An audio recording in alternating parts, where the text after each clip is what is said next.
ጊዜ በጣም አንጻራዊ ነው። ለምሳሌ ገንዘብ ይበረክታል። እንዴት ይበረክታል? አጠቃላይ ቅዱሳት መጻሕፍትን ትምህርት ስትመለከቺ በዚህ ዓለም ስላለው ጉዳይ እንድንጨነቅ አልተፈቀደልን። አትጨነቁ ነው በጣም ትልቁ ሜሴጅ። ጥበብ ታሳልቃለች እንጂ አታልቅም። በጣም ሰፊ ዓለም ነው። በጣም የሚያስደስት ዓለም ነው። ከመጥበብ መጠበብ ከጠብ ጥበብ ይበልጣል። አይሽ መነሳንሱን ወደ ግራ እንደምናዞረው ይሄ ጥረ ግረ ብላ የሚለውን በጣም አድካሚ ሆነን ወደ ቀኝ እንዳናዘነብል ሆነን 90% ተሸክመን መንገዳገድ ግዴታችን ሆነ ማለት። ዝቅ ካልሽ ዝቅታ ብዙ ጊዜ ላለው እንደ አሳማ ጭቃ ውስጥ ከመርመጥመጥ በልዕልና መጓዝ የንስር ክንፍን ገንዘብ አድርጎ መብረር እየተቻለ ሰዎች ገንዘባቸው እንዲባረክ ብቻ ነው የሚመኙት።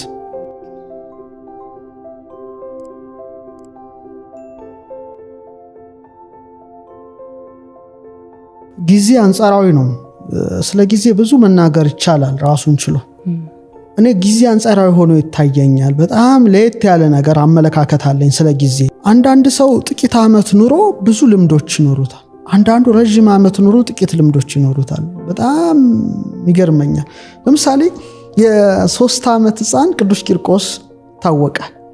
ቅዱስ ቂርቆስ ትልቅ ገል ተጽፎለታልና የኖረው ዓመት 3 ዓመት ነው ብለሽ ስታስተውይ ትገረሚያለሽ። እንዴት ሊሆን ቻለ ትያለሽ። አንዳንድ ሰው ደግሞ 90 ዓመት ኑሮ የህይወት ታሪኩን ሲሞት ለመጻፍ አንድ ገጽ በግድ ምን ብለሽ ትጽፊለታለሽ? አቶ ገሌ እሺ በዚህ ዓመተ ምህረት እዚህ አካባቢ ተወለዱ፣ አደጉ፣ እድሜያቸው ለትምህርት ሲደርስ ተማሩ፣ አገቡ፣ ወለዱ፣ ሞቱ። ምንድነው ታዲያ? አንድ ገጽ አይሞላም ህይወታችን ማለት ነው። በጣም ከባድ ነው ለመሙላት። እንዴት ሊሆን ይችላል? የተገቢ ነው ብዬ አላምንም። ሰዎች ለአንድ ገጽ ኑሮ ምድር ላይ ለምን ይመጣሉ? ስለዚህ ምድር ላይ የኖረበትን ዓላማ አልተረዳም ማለት ነው። ለምሳሌ ትልቅ ቫልዩ የምንሰጠው ገንዘብ ነው። ግንዛቤን ሳይሆን ገንዘብ ነው። በምድር ላይ እንዳለ ሰው ሁሉ ነጭ ላቡን ያላበስክ የሚኖረው ገንዘብ ነው። ኦኬ ጥሩ ነው። ሰው ገንዘብ ያገኝ ማለት አይደለም። ግን አንድ ሰው ለምሳሌ ገንዘብን የምታስቢው ወይ ያለሽን ሀብት ገንዘብሽን የምታስቢው ነቅተሽ ነው አይደለ? በህልምሽ ታስቢዋለሽ። አታቂው ይኑርሽ አይኑርሽ አታቂው። በቃ የቀን መገልገያ ነው፣ የሌሊት አይደለም ነው። ኦኬ ስለዚህ ሰው 70 ምናምን ዓመት ቢኖር 8 ሰዓቱን በእንቅልፍ በቀን ያሳልፋል። አጠቃላይ ኦልሞስት 30 ምናምን ዓመት ይተኛል። 40 ምናምን ዓመት ነው ምድር ላይ የሚኖረው ነቅቶ ማለት ነው። በጣም ጥሩ 70 ዓመት ከኖረ 70 ምናምን ከኖረ 40 ምናምን ነው የሚኖረው። 30 ምናምን በእንቅልፍ አብቅቷል። 8 ሰዓት ነው አንሰርዱን ነው የጨረሰው። ኦኬ ስለዚህ ሰው እድሜ ዘመኑን ገንዘብ ለማግኘት ከኖረና አካውንት ውስጥ 5 ሚሊዮን ብር ይኖር በትንሹ ወይም 10 አይዶን ነው እንዳያመጣጡ ያ ሰው ከዚህ ዓለም ይለያል ነው። ሲለይ እንደው ያለውን ቫልዩ ለማስረዳት ነው። እንዴት የለፋበት ነው መነገር ያለበት አይደል? ለምን ይሄው ታሪኩ ላይ 10 ሚሊዮን ብር ባንክ ውስጥ አስቀምጦ ሞታ ይባል? የለፋበት ለዛ ከሆነ ምን ያህል እዛ ላይ ሲቆም ቆመ ነው። ልክ ሲተኛ እንደማያውቀው ነው። ቆመ በቃ እዛ ላይ ህይወት ታሪካችን ውስጥ እንኳን ማይገባ ነው። አብቅቷል። ሰው ለዚህ ብቻ አይደለም አልነበረም መፈጠሩ ነው። ዛሱ አይኔ ሁሉ ጊዜ የዓለሙን ሳይንስ ተምረነዋል። ግን ችግሩ ግራ ብሬናችን ነው አክቲቬት የሚያደርገው። የተፈጠርንበትን ዓላማ ስለሚያስረሳን ለቁስ ነው የተወለድነው፣ ለቁስ ነው የምንኖረው፣ ለቁስ ነው የምንሞተው። ስፒሪቹዋል ዓለም አክሰስ ስለማናደርግ ታሪክ የለንም እንሞታለን ነው። እና ጊዜ በጣም አንጻራዊ ነው። ለምሳሌ ገንዘብ ይበረክታል። እንዴት ይበረክታል? አስራት ሰዎች አስራት ይሰጣሉ ነው። እግዚአብሔር ላበርክትላችሁ አስራቴን ስጡኝ ይላል አይደል? እግዚአብሔር ቸግሮት አይደለም or something አይደለም። ስትሰጪ ይትረፈረፋል ነው። አታቂውም ሲትረፈረፍ ድንገት ይመጣል። ለምሳሌ እኩል ደሞዝ እኔም አንቺም እናገኛለን or እኔና አንቺና ሌላ ያንቺ ተርፎሽ የዛኛው ደግሞ ወዲያው ቡን ይላል። ምንድነው ቡን ያደረገው? አንዳንዱ ደግሞ ሰጥቶት አያልቅም። ይሄ ማለት ብሌሲንግ ይባላል፣ በረከት። በጣም ሰዎች ገንዘባቸው እንዲባረክ ብቻ ነው የሚመኙት። ግን እድሜያቸውም እንዲባረክ ቢጸልዩ መልካም ነው ብዬ አምናለሁ። አንድ ትልቅ ትምህርት ላስተላልፍ። ጥበብ ታሳልቃለች እንጂ አታልቅም።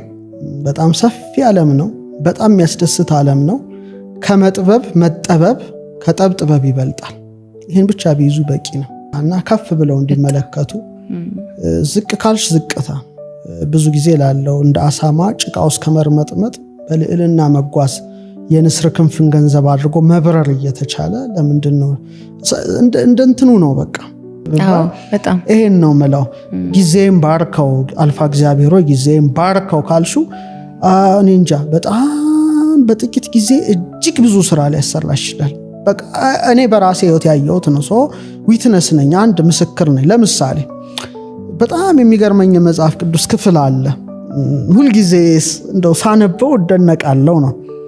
አንደኛው ሐዋርያት ክርስቶስ ሳይጠራቸው በፊት የተለያየ ሙያ ያላቸው ናቸው። ለምሳሌ ታክስ የሚሰበስባል ማቴዎስ፣ እነ ጴጥሮስ እና ዮሐንስ አሳ አጥማጅ ናቸው። ሌላም እነ ቶማስ የግንብ ስራ ወዘተርፈ፣ ሉቃስን ብትዩ ሐኪም ነው።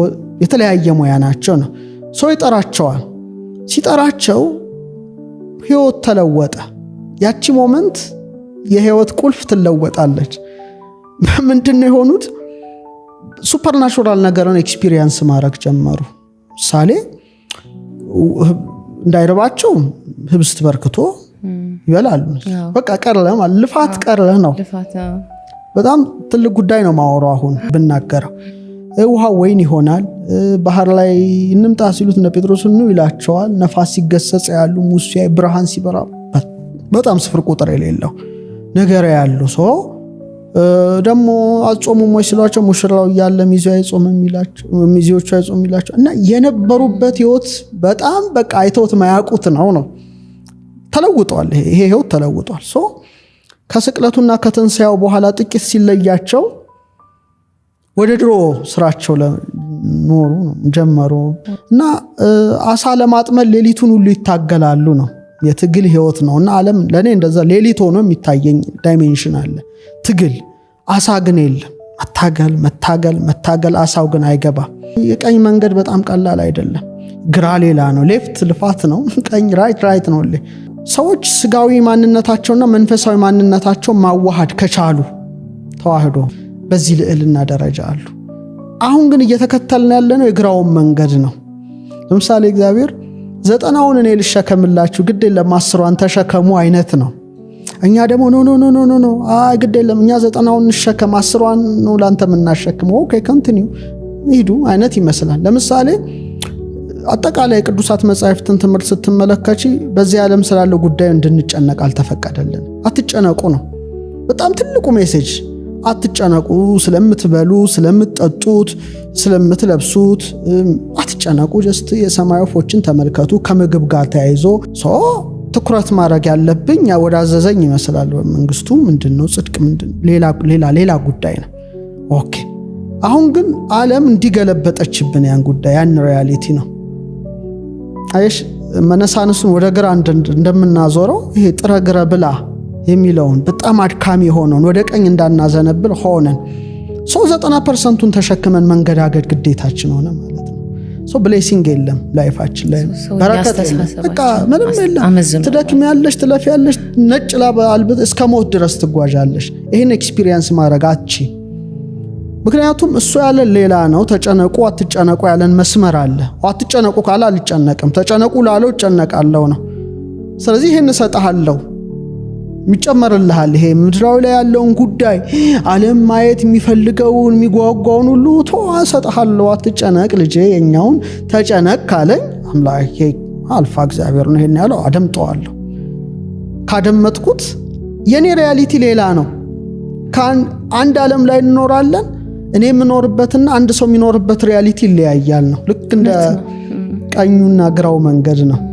ግራው ትግል ነው፣ የሚታገላል እያለ አንዳንዱ ደግሞ አይታገልም። ይሄ ደግሞ ጥሮ ግሮ ላቡን ጠፍ አድርጎ ይኖራል። እና ምንድነው ወደ መጽሐፉ ስንሄድ ብዙ ጊዜ የሚባለው ኮንሰፕት ከአንዱ ይለያያል። በቃ ይሄን ያየሁት ነው። ስለዚህ ሰዎች ጊዜያቸው እንዲባረክ እግዚአብሔርን ቢጠይቁት አንድ ምክሬ ነው። ጊዜ ተባርኮልህ ነው 29 መጽሐፍ የጻፍከው አምናለሁ። ስለዚህ ስጋዊ ዕውቀት አለ፣ መንፈሳዊ ዕውቀት አለ። ጥበብ ግን ከፍተኛው ደረጃ ነው። ጥበብን፣ እውቀትን፣ ማስተዋልን እግዚአብሔር ይሰጣል። የጥበብ መጀመሪያ እግዚአብሔርን መፍራት ነው እና እግዚአብሔርን ፈርተሽ የምታገኙ ትልቅ መለኮታዊ ስጦታ ነው።